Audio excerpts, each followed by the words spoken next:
Bismillahirrahmanirrahim. Assalamualaikum warahmatullahi wabarakatuh. Kembali lagi di channelnya Tama Edukasi.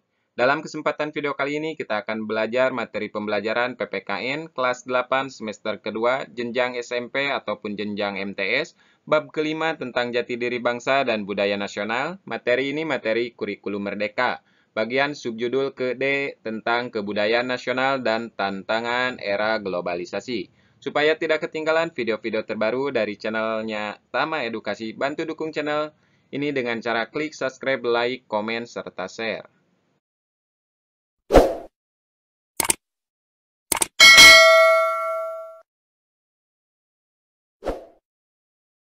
Peta konsep di bab kelima ini ada 4 subjudul. Ada subjudul ke A, subjudul ke B, dan subjudul ke C. Ketiga materi ini sudah dibahas di pertemuan-pertemuan video sebelumnya. Sekarang kita akan fokus di bagian subjudul ke D tentang kebudayaan nasional dan tantangan era globalisasi. Bab 5, Jati Diri Bangsa dan Budaya Nasional. Bagian subjudul ke D tentang kebudayaan nasional dan tantangan era globalisasi. Apa sih yang dimaksud dengan kebudayaan nasional dan tantangan era globalisasi? Mari kita simak pembahasannya. Apakah kalian memiliki batik di rumah? Ya, seberapa sering kalian memakai batik dalam sebulan? Jika kalian perhatikan, motif dan corak batik itu berbeda-beda. Inilah kekayaan budaya batik masyarakat Indonesia yang tidak dimiliki oleh bangsa-bangsa lain. Karenanya, kalian harus bangga dengan ragam budaya nasional. Kalian harus percaya diri menunjukkan identitas budaya nasional dalam pergaulan global. Ini ada gambar mengenai batik atau para siswi asal Indonesia mementaskan tari genjering asal Jawa Barat dalam ajang Festival Budaya Internasional di Turki pada tahun 2013. Tahukah kalian, pada 2 Oktober tahun 2009, itu UNESCO telah resmi mengesahkan batik sebagai salah satu warisan budaya dunia asli Indonesia. Pencapaian ini tidaklah didapat dengan mudah. Pengakuan ini merupakan buah dari promosi budaya batik ke kancah global. Meski sempat diwarnai ketegangan dengan Malaysia yang mengklaim batik motif parang rusak sebagai budaya Malaysia. Tetapi pada akhirnya UNESCO mengesahkan batik sebagai warisan budaya dunia asli Indonesia.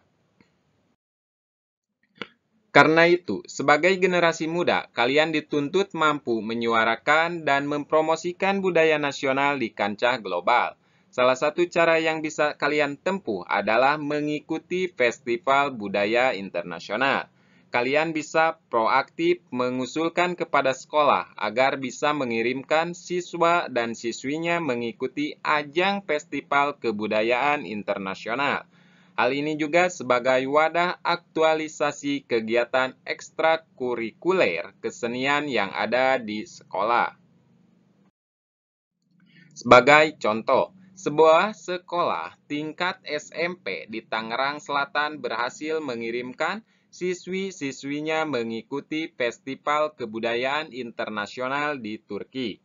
Keberangkatan mereka dilepas oleh Wali Kota Tangerang Selatan ketika itu. Mereka berangkat ke Turki untuk mempromosikan ragam budaya tarian khas Indonesia. Mereka mementaskan tari saman asal Aceh, tari genjring asal Jawa Barat, dan tari-tarian lainnya. Selain aktif mengikuti festival kebudayaan internasional, upaya menjaga budaya nasional dari tantangan globalisasi juga bisa dilakukan dengan aktif membuat konten seputar budaya nasional, lalu mengunggahnya ke laman-laman kebudayaan.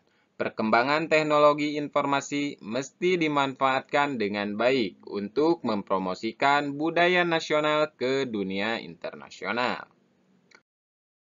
Pada sisi negara, pemerintah semestinya secara rutin dan aktif mendaftarkan hak paten budaya nasional Indonesia ke UNESCO. Selain itu, membuat program promosi dan publikasi budaya nasional ke masyarakat internasional. Kekayaan ragam budaya nasional mestinya mampu menarik wisatawan mancanegara untuk datang ke Indonesia. Hal ini akan menghasilkan devisa bagi negara dan meningkatkan kesejahteraan rakyat Indonesia. Ketika bangsa Indonesia aktif mempromosikan budaya nasional ke kancah global, maka budaya nasional akan semakin dikenal oleh masyarakat internasional. Hal ini bisa mencegah klaim sepihak oleh bangsa lain atas kekayaan budaya nasional. Selain itu, juga berdampak positif bagi citra dan posisi negara Indonesia dalam dunia internasional. Namun demikian, selain menyimpan sisi peluang, era globalisasi yang ditandai dengan kemajuan teknologi juga menyimpan ancaman bagi eksistensi budaya nasional. Beberapa kearifan lokal masyarakat Indonesia tergusur oleh kehadiran teknologi yang merambah berbagai dimensi kehidupan.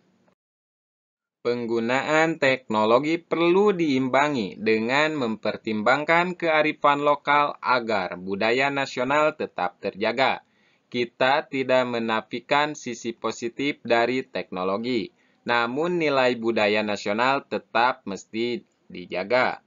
Karena itu, pemikiran yang mesti dikedepankan adalah mencari titik temu antara keduanya agar justru saling menguatkan. Contohnya, tradisi bertani tradisional yang syarat dengan nilai-nilai gotong royong dan kebersamaan perlu dipertemukan dengan teknologi mesin yaitu traktor yang menghadirkan efisiensi. Hal ini bisa diwujudkan misalnya dengan sistem tandur padi bersama-sama usai pembajakan sawah menggunakan mesin traktor. Dengan demikian, budaya gotong royong dan kebersamaan tidak akan hilang.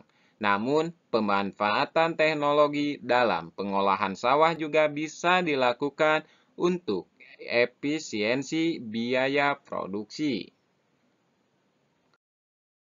Karena itu, kita perlu melakukan filterisasi dan membatasi. Kita tidak bisa menolak kehadiran teknologi karena menghadirkan efisiensi pada berbagai aspek kehidupan. Namun demikian, pada skala tertentu, semestinya kita mampu membatasi penggunaan teknologi agar budaya dan kearifan lokal bisa tetap terpelihara. Setidaknya, pada masyarakat-masyarakat pedesaan yang relatif bersifat homogen struktur sosialnya. Dengan demikian, kekayaan budaya dan kearifan lokal masyarakat Indonesia tetap terjaga dan tidak akan hilang. Sekian dan terima kasih pembahasan materi kita dalam kesempatan video kali ini. Semoga video ini bisa membantu dan juga bisa bermanfaat. Supaya tidak ketinggalan materi-materi pembelajaran selanjutnya, bantu dukung channel ini dengan cara klik subscribe, like, komen, serta share. Terima kasih. Assalamualaikum warahmatullahi wabarakatuh.